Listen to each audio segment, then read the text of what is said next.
अस्सलाम वालेकुम दोस्तों, आज मैं आपके साथ मैकरोनी पकौड़े की रेसिपी शेयर करने वाली हूँ। आपने बहुत बार पकौड़े खाए होंगे, हर किस्म के पकौड़े खाए होंगे, लेकिन ये वाले पकौड़े आपने एक दफ़ा इनको ट्राई ज़रूर करना है। ये पहली इफ्तारी को चार चाँद लगा देंगे। ये इतने मज़ेदार और क्रिस्पी पकौड़े बनते हैं। तो चलें जी, रेसिपी देख लेते हैं कि आज हम मैकरोनी पकौड़ा कैसे बनाते हैं। मैकरोनी पकौड़ा बनाने के लिए यहाँ पर हमने बोल में ऐड कर दिए हैं 2 बड़ी साइज़ के आलू। मैंने आलू को छिलकर रिमूव कर दिया और लंबी साइज़ में मैंने आलू को काट लिया है। और मैंने थोड़ी सी पालक ऐड कर दिया। पालक को आपने अच्छे से वॉश कर लेना है क्योंकि पालक में बहुत ज़्यादा मिट्टी होती है। तो अब हमने मीडियम साइज़ का प्याज लिया, इसको भी हमने थोड़ा लंबी साइज़ में काट लिया, वो ऐड करेंगे। तो साथ ही हमने 1 कप भरकर मैकरोनी का ले लिया है। थोड़ा सा ऑयल डालकर आपने मैकरोनी को अच्छा खासा बॉयल कर लेना है। तो ये जो मैकरोनी है ये भी ऐड करेंगे। इसके बाद हमने पकौड़ों में ऐड कर देना है मसाले। तो ये देखें, गरम गरम ही थी, मैंने साथ ही बॉयल किया और साथ ही मैंने पकौड़ों में ऐड कर दिया। ये ठंडी हो जाएगी तो अभी हमने मसाले ऐड करने हैं। मसालों में हमने ले लेना है मैंने ले लिया 1 टेबल स्पून मेथी और 1 टेबल स्पून भरकर मैंने लाल मिर्च का पाउडर लिया है। और यहाँ पर हमने आधा टीस्पून ले लेना है धनिया पाउडर और आप इसमें हम साबुत धनिया भी ऐड करेंगे और नमक हमने हस्ब ज़रूरत लेना है।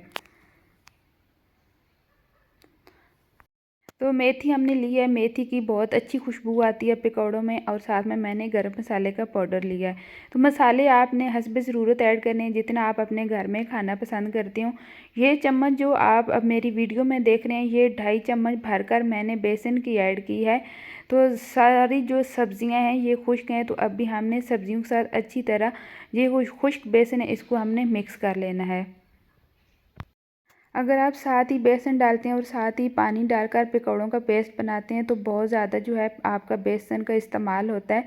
तो जब भी आपने पकौड़े बनाने हो तो पहले ये जो सब्ज़ियाँ होती हैं इनके साथ खुश बेसन मिक्स कर लिया करें। इससे आपको काफ़ी हद तक अंदाज़ा हो जाएगा कि हमें पकौड़ों में कितना बेसन चाहिए होता है।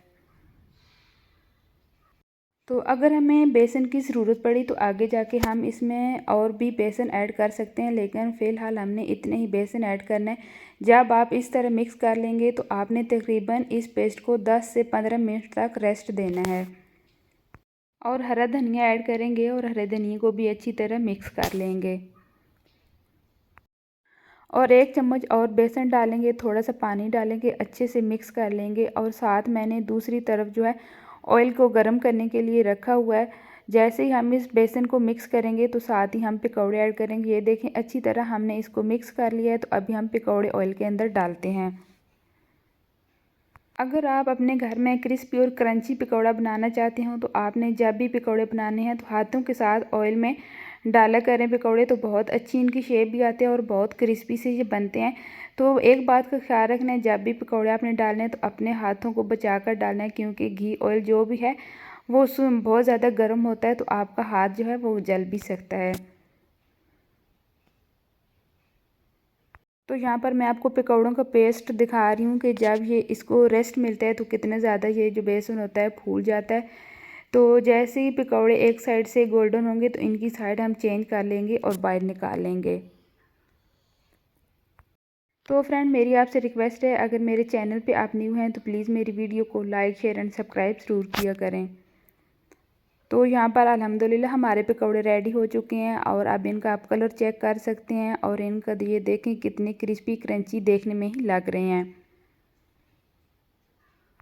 तो साथ में हमने बना लिए ग्रीन चटनी। तो ग्रीन चटनी के साथ हम इनको सर्व करने वाले हैं। आपने मुझे कमेंट करके ज़रूर बताना है ये मेरी मैकरोनी पकौड़े की रेसिपी आपको कैसी लगी। फ्रेंड, अगर अच्छी लगी हो तो प्लीज़ मेरी वीडियो को लाइक शेयर एंड सब्सक्राइब ज़रूर करना।